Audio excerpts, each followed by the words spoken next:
Erev Tov à tous et à toutes. Le but de ce shiur, c'est de nous éclairer un peu, d'alimenter un peu nos neshamot par une pensée de Teshuvah. Avant le jour de Kippour,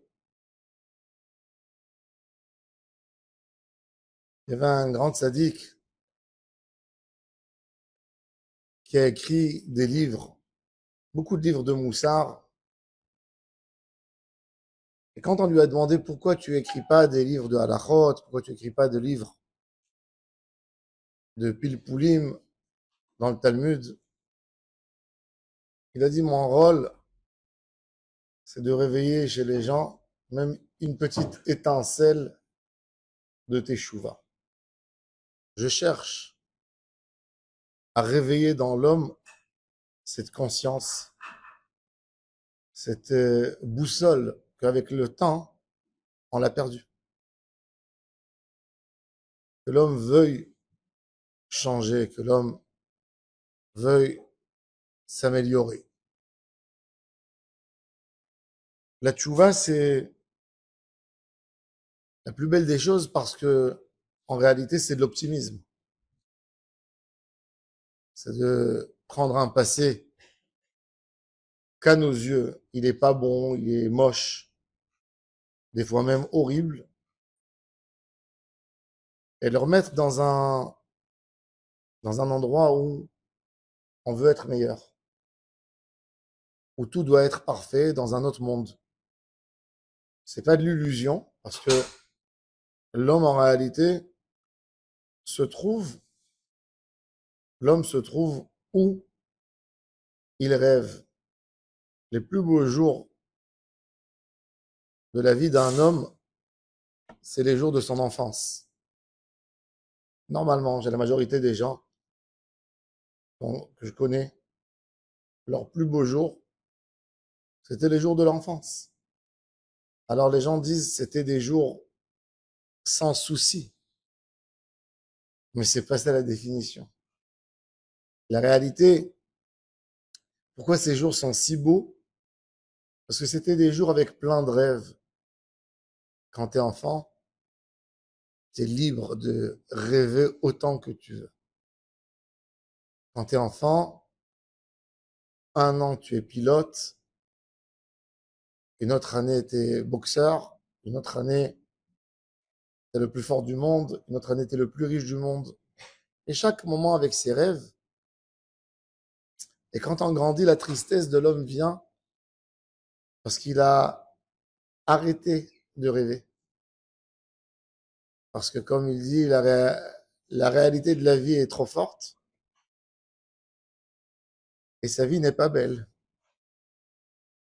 Et ça, c'est la racine de toute la souffrance humaine, ce manque d'optimisme.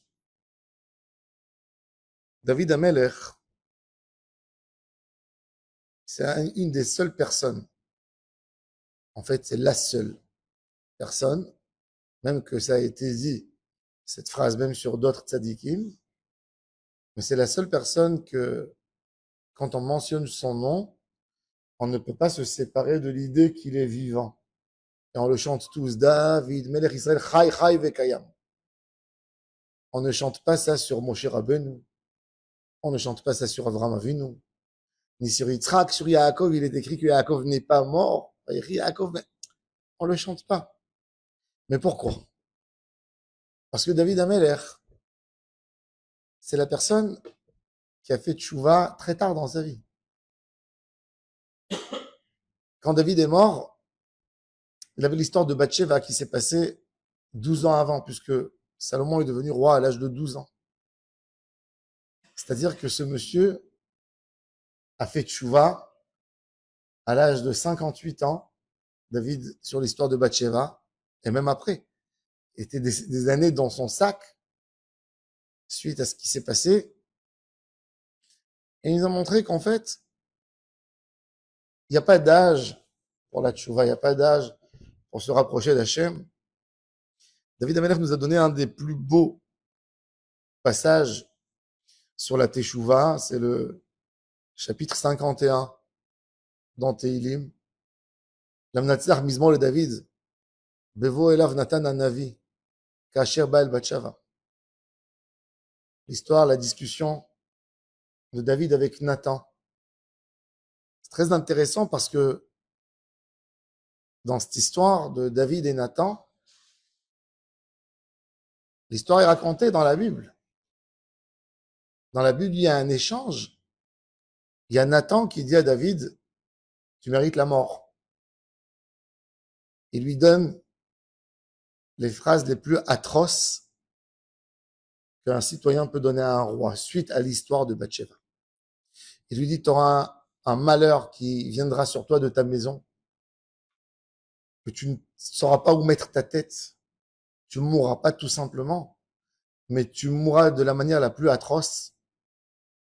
Et ça, c'est l'histoire qui s'est passée plus tard avec Avshalom et d'autres histoires. Et David Amelech, il y croit dans les paroles de Nathan à 100%. Sinon, Nathan n'est pas un prophète. Si ce que Nathan dit, c'est que pour dire et pas pour être réalisé, donc Nathan serait jamais un prophète. Et David Amelech, après cette histoire, il dit à Hachem, tu décides ce que tu veux, mais ça m'aidera pas de t'aimer et de rêver à réparer. Et il demande là-bas, il parle de la manière où il voudrait se nettoyer, où il voudrait se repentir devant Hachem. Et il nous donne la tchouva sur toutes ses formes. Au point que Rabbeinu Yonah de Géronde, quand il a écrit son livre, son œuvre, Sha'arei Teshuvah, qui s'est passé suite à une histoire terrible, les rabbins de France ont pris les livres du Rambam, les ont brûlés au feu, et on dit aux chrétiens qu'il fallait ramasser les livres du Rambam car ils réveillaient dans le cœur des juifs des sentiments contre le pouvoir, etc. Et un an après, le Talmud a été brûlé. Donc Rabbeinu Yonah fait un cheshbon, un nefesh, il quitte son rave. Il dit, ce rave m'a incité à faire des choses pas beaux. Et il décide de marcher quelques années à pied pour arriver à Tibériade et demander pardon sur la tombe de Maïmonide. Et dans ces moments, il écrit son livre, Sha'arei Teshuvah. Mais en réalité, toute la Bible est pleine de tchouva. On peut voir la teshuvah depuis Adam jusqu'à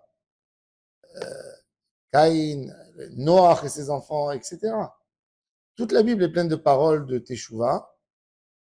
Mais Rabbeinu Yonah prend en fait la base de son livre, c'est le chapitre 51 du Télim. Il prend là-bas parce que David est considéré comme le maître de Baalei Teshuvah au point que nos sages, ça veut dire pour donner un peu l'idée, on dit une phrase philosophique. Bon, c'est pas tout le monde qui peut dire une phrase comme ça. Ils ont dit David Amelech ne lui est pas arrivé l'histoire de Bathsheba que pour nous apprendre comment un individu est capable de faire tchouva. C'est-à-dire, en réalité, quelque part, il a perdu son libre arbitre, il est devenu fou, et il a fait ce qu'il a fait parce que Dieu voulait nous montrer en fait comment cette balle de ping-pong ou de tennis reviendra à sa place. Et David Amelech, c'est ça son histoire. Plein d'optimisme. Dans ce chant de la tchouva, comment il parle? Qu'est-ce qu'il se souhaite? Que Hachem le nettoie. Et c'est pour ça qu'en réalité, il faut savoir, malheureusement, avec les années, durant les années, on s'est éloigné du vrai sens de la tchouva. Parce que on a grandi dans les pays des chrétiens, en Espagne, où il fallait se taper, où il fallait se frapper. Et le prophète Joël, il dit, Vekiru levavchem ve'al bigdechem. Déchirez vos cœurs, pas vos habits, pas la teshuva quand il y avait Beth Amikdash, ben, le fauteur rentrait avec son korban où au Beth Amikdash pour ramener, pour se repentir devant Hachem. Et là-bas, il entendait le chant des Lévi'im. Ça chantait autour de lui. Il y avait du chant. La teshuva, c'est merci Hachem de me nettoyer. J'arrive devant toi, je suis sale, je suis pas pur, et toi, tu vas me nettoyer, je vais me mettre devant toi. Et ça doit être le sentiment avec lequel on rentre à Kippour. Oh, qu'est-ce qu'on est chanceux. Qu'est-ce qu'on est chanceux de se tenir devant Hachem. Hachem nous a promis dans son livre, dans sa Torah, qu'il allait nous nettoyer ce jour-ci. Il allait être là pour nous nettoyer avec quelle joie. J'ai dit, imaginez-vous une salle où il y a que des hommes très importants et tout d'un coup, on ne sait pas comment, mais il y a un enfant qui est rentré dans la salle. Petit bébé, marche pieds nus. Comme ça, il ne tient pas bien sur ses pieds avec une couche bien chargée de saleté. Et chacun poliment, il s'approche, il dit papa, il veut aller chez tout le monde. Et tout le monde délicatement, ils sont tous habillés en costume. Personne qui veut qu'il s'approche de lui.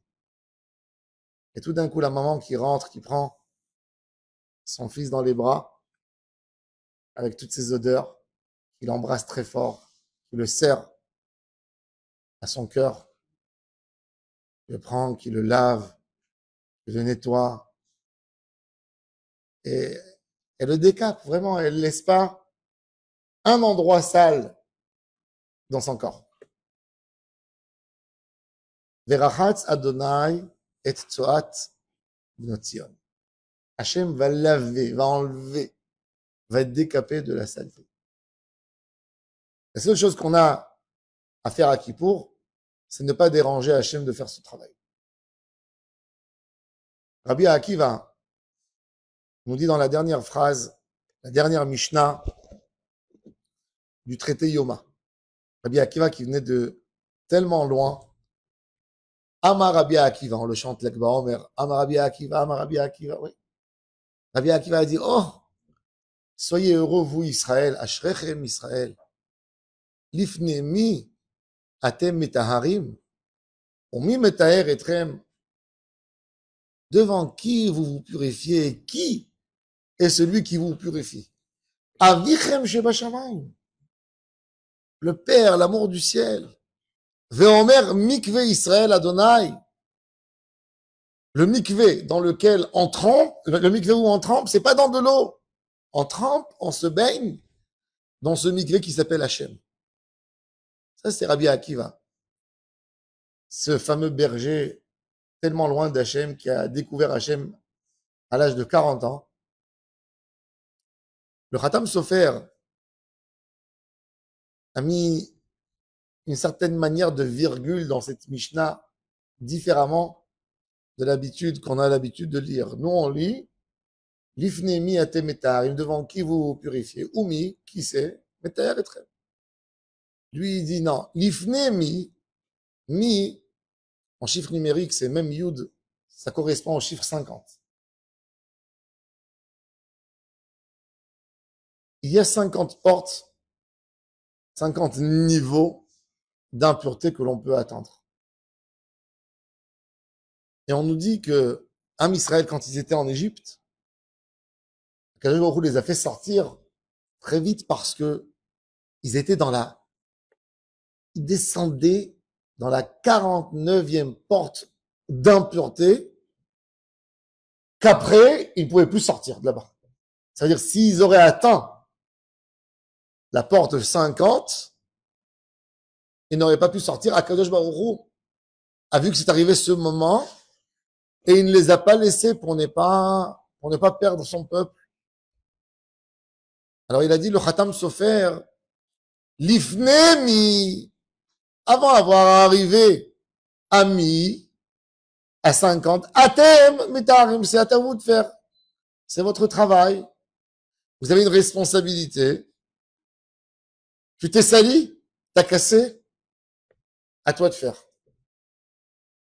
Mais Oumi, quand on est arrivé à 50, quand on s'est cassé la figure au point que plus personne veut nous aider, Oumi, Metaer etrem avinu shebashamayim. Metaer etrem va vous purifier à Kadosh Baruch Hu. C'est-à-dire que le sentiment que nous allons avoir Kippour, c'est Hachem me propose une baignoire incroyable, qui sent tellement bon, et qui me nettoie de tout. Hachem me dit, rien que ne me dérange pas, laisse-moi te nettoyer. Ça, c'est le sentiment. On a besoin d'arriver à Kippour et sortir plein d'optimisme. Le vrai Kippour, le vrai bon Kippour, c'est le Kippour qui a donné plein de rêves à l'homme. Plein de rêves et de projets spirituels pour pouvoir avancer dans sa vie. Ça, c'est le vrai Kippour qu'on doit sentir.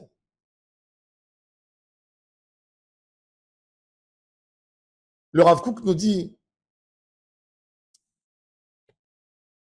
que chaque brique, nous sommes composés de briques, nous sommes comme un mur composé de pierres une sur l'autre. Vous savez, quand on a un mur, quand vous enlevez une brique, le mur tient. Quand vous enlevez une autre, ça fait des petites fenêtres. Mais au moins, il y a de la lumière qui pénètre par les briques que nous avons enlevées. La brique, quand elle est fixée dans le mur, ben, elle a sa place. 20 sur 40, par exemple.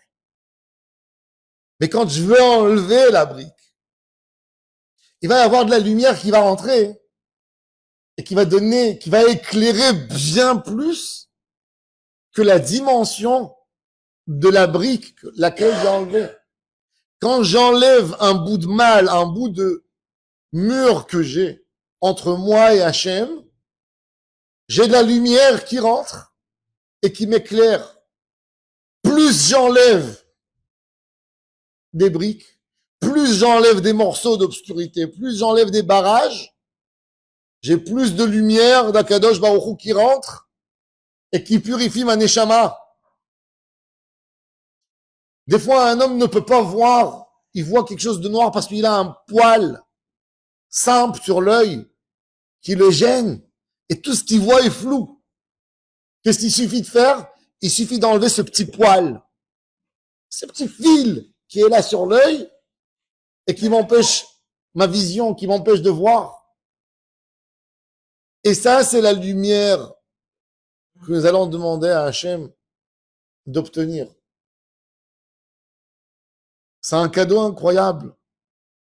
Et c'est comme ça qu'on doit le recevoir. Akadosh Baruch Hu n'attend pas qu'on pleure. Il attend qu'on rêve.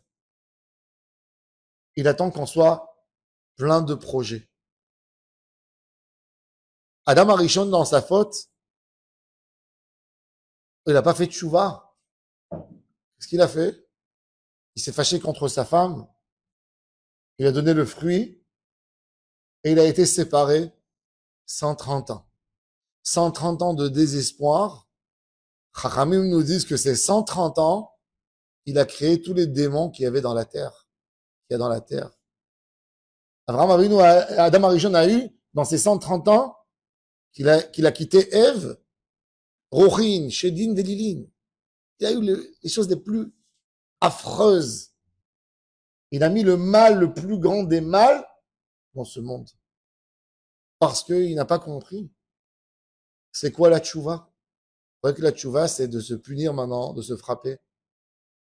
Tchouva me'ahava, c'est pas de continuer à casser ce que Hachem t'a donné. T'as cassé avant par tes actions. Maintenant, tu veux détruire et casser ton âme?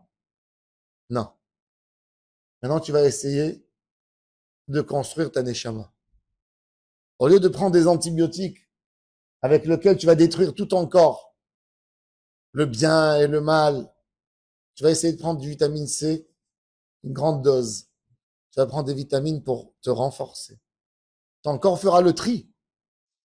Et tu trouveras la lumière qui va t'aider à avancer. On a besoin de voir. On a besoin d'éclairer. Et c'est pour ça que ce mois de Tishrei, ce mois extraordinaire, va nous donner en fait une nouvelle vision sur la vie. On remercie Hachem pour le jour de Kippour parce que c'est pas un jour qui est dur à passer. C'est pour ça, ce jour, il est tellement beau, il est tellement grand qu'on doit se concentrer que dans une chose, dans notre cure. On n'a pas le temps de manger. C'est pas qu'il faut pas manger pour se punir. C'est qu'on n'a pas le temps de manger et de boire. On ne peut pas se permettre de concentrer quoi que ce soit dans un plaisir, le moindre des plaisirs du corps. On est là maintenant pour remplir la batterie de ce moteur du corps, de la neshama. On va demander à Hachem de nous aider. Kadosh Baruch Hu est là et c'est la teshuva. En grande majorité, elle se fait par Hachem. Mais elle dépend de nous. Ouvrez-moi la porte, toi qui as la clé. C'est quoi une clé devant une porte? Une porte, des fois vous avez des portes énormes. 3 à 4 mètres. Si vous prenez la clé sans le poignet de la clé, c'est la petite clé qui ouvre. C'est quoi? C'est un petit trait, 1 centimètre sur 5. Si vous le regardez par rapport à la surface de la porte, il n'est rien par rapport à la surface de la porte. Il n'est vraiment rien. Même pas un millième de la porte. Et vous le faites rentrer, vous faites un petit geste, vous tournez, et hop, vous ouvrez la porte. Vous ouvrez une grande porte, une grande lumière. C'est ce qu'on doit demander à Hachem. On doit essayer d'arriver à ce jour de Kippour et d'essayer de faire rentrer la clé dans la porte. D'essayer d'avoir une ouverture. D'essayer d'avoir une pureté d'esprit. Une pureté d'esprit. C'est ce qu'on va demander à Hachem. La seule chose dans laquelle on va se concentrer Kippour, c'est de demander à Hachem d'être propre, d'être pur, de nous retrouver à nous-mêmes, de reprendre cette confiance qu'on a en nous, de se permettre de rêver et d'ouvrir les portes de notre cœur. Et Akadosh Baruch Hu accepte. Hachem aime les optimistes. Hachem, ce qu'il aime, c'est les gens qui ont des plans tout le temps. Ceux qui ont toujours un start-up. Ceux qui veulent toujours lui donner quelque chose de nouveau. Ça, c'est la simcha d'Akadosh Baruch Hu. Akadosh Baruch Hu, c'est Haya Hove Veyiye.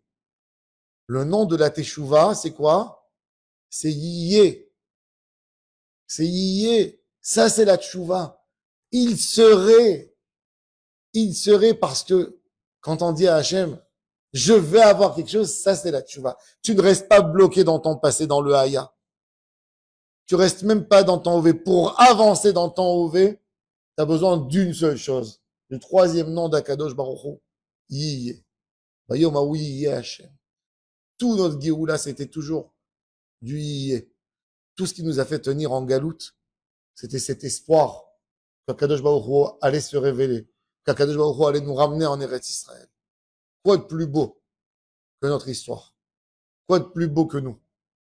On est venu de la galoute ici. Alors on a besoin vraiment de le comprendre, de vivre avec cette notion.